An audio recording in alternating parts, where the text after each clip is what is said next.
Hello दोस्तों, welcome to doctor nobody. इस video में हम देखने वाले हैं चंद्रा का असली ओरिजिन, उसका कनेक्शन फोकलोर से, कल्याण कट्टू नीली से, मूवी के स्टार्ट में एनिमेटेड प्रोलॉग का मीनिंग और सबसे इंपॉर्टेंट एंडिंग और दोनों पोस्ट क्रेडिट सीन्स का फुल एनालिसिस। इसलिए इसमें भर भर के स्पॉयलर्स होने वाले हैं। With that being said, video शुरू करते हैं। सबसे पहले एनिमेटेड प्रोलॉग। ये सिर्फ एक आर्टिस्टिक ओपनिंग नहीं है, बल्कि पूरे लोकावर्स का ब्लूप्रिंट है। हम एक एडवांस्ड सिविलाइजेशन स्टार को देखते हैं जो धरती पे लैंड करती है। साथ ही एक फिगर मुथो, जिसे एल्डर भी कहते हैं, अलग एजेंडा के साथ दिखाई देता है। ये सीक्वेंस बताता है कि लोका सिर्फ फोकलोर नहीं है, बल्कि इसमें सेलेस्टियल और कॉस्मिक लेयर भी है जो सदियों से कॉन्फ्लिक्ट में है। इसका मतलब फ्यूचर केओस और कॉन्फ्लिक्ट्स ऑलरेडी सेटअप हैं। अब बात करते हैं चंद्रा के ओरिजिन पर। फिल्म क्लियरली दिखाती है कि चंद्रा की पावर्स नई नहीं है, बल्कि हंड्रेड्स ऑफ ईयर्स पहले ही मिल चुकी होती है, जब वो काफी यंग होती है। ये एक फोकलोर से इंस्पायर्ड कैरेक्टर है जिसका नाम है कल्याण कट्टू नीली। केरला की लोक कथाओं में नीली एक यक्षी टाइप बीइंग है जो एक नेगेटिव कैरेक्टर है और वो अपने ब्यूटी का यूज करके लोगों को फंसाती है और उनका खून पीती है। फिल्म में इसे रिफ्रेम किया गया है और एक प्रोटेक्टर और वॉरियर के रूप में दिखाया गया है। ये एक वैम्पायर टाइप कैरेक्टर है जिसका directly folklore based supernatural origin है। चंद्रा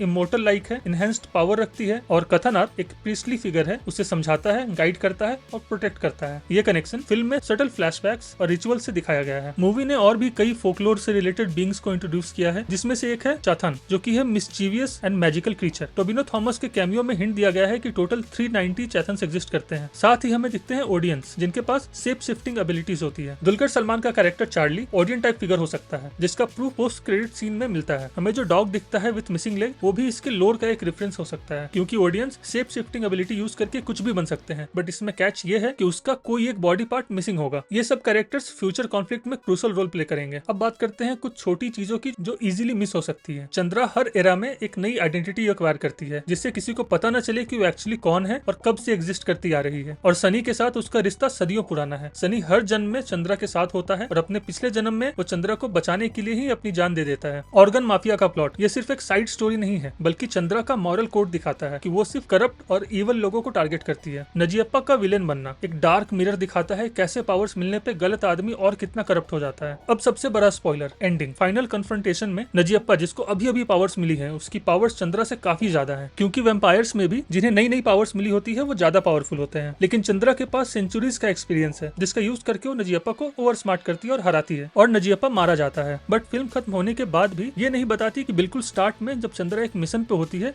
तो उसे वापस इंडिया क्यों बुलाया जाता है। ऐसे ही और भी कई अनआंसर्ड क्वेश्चंस हैं जो शायद हमें आगे की मूवीज में एक्सप्लोर करने को मिलेंगे, जैसे एलिफेंट हेड सिंबल जो कई बार दिखाया गया है अलग अलग कैरेक्टर्स के साथ। इसका मतलब फैक्शंस डिवाइडेड है और मुथो वर्सेस स्टार का वॉर आने ही वाला है। फिल्म के एंड में चंद्रा को इमोशनल क्लोजर भी दिया गया है, जो रिवेंज से ऊपर उठकर प्रोटेक्टर बन जाती है और यहीं से उसका सुपर हीरो आर्क शुरू हो जाता है। अब बात करते हैं पोस्ट क्रेडिट सीन की। पहला पोस्ट क्रेडिट सीन इंट्रोड्यूस करता है दुलकर सलमान का कैरेक्टर चार्ली, जो एक डार्क बट स्टाइलिश एंट्री लेता है और वो क्रिमिनल्स को बहुत ही ब्रूटल तरीके से एलिमिनेट करता है। ये मोस्ट प्रोबेबली ओडियन ही है, जो एक असासन है और उसके पास शेप शिफ्टिंग एबिलिटी भी है। अब मतलब चार्ली एक एंटी हीरो बनेगा, चंद्रा का एलाई होगा या राइवल होगा, ये अभी मिस्ट्री है, बट ज्यादा चांस है कि वो एक dark but important super hero ही होगा। अब बात करते हैं दूसरे पोस्ट क्रेडिट सीन की। सेकंड पोस्ट क्रेडिट सीन में बहुत कुछ सेटअप कर दिया जाता है। एक आदमी टोबिनो थॉमस के कैरेक्टर को एक एक्सपेडिशन की फोटो दिखाता है, जिसमें टोबिनो थॉमस जैसा ही दिखने वाला एक कैरेक्टर होता है, थोड़े अलग लुक में, और उसके बारे में पूछता है। उस एक्सपेडिशन में कोई भी सर्वाइव नहीं करता सिवाय एक मॉन्क के और एक कैमरा के, जिसके जवाब में चैथन कहता है ये उसके 389 सिबलिंग्स में से कोई भी हो सकता है। यानी टोटल 390 चैथन्स एग्जिस्ट करते हैं और सभी एक जैसे ही दिखते हैं। ये डायरेक्ट फोकलोर रेफरेंस है और स्टार्ट के एनिमेशन में भी कई एक जैसे दिखने वाले बच्चों को भी दिखाया गया है। मतलब लोकावर्स फ्यूचर में एक एपिक स्केल बैटल आने वाला है, जिसमें मल्टीपल चैथन्स, ऑडियंस और सेलेस्टियल्स इस वॉर का हिस्सा होंगे। तो सवाल है अब आगे क्या? सारे क्लूज एक ही तरफ पॉइंट करते हैं। मुथो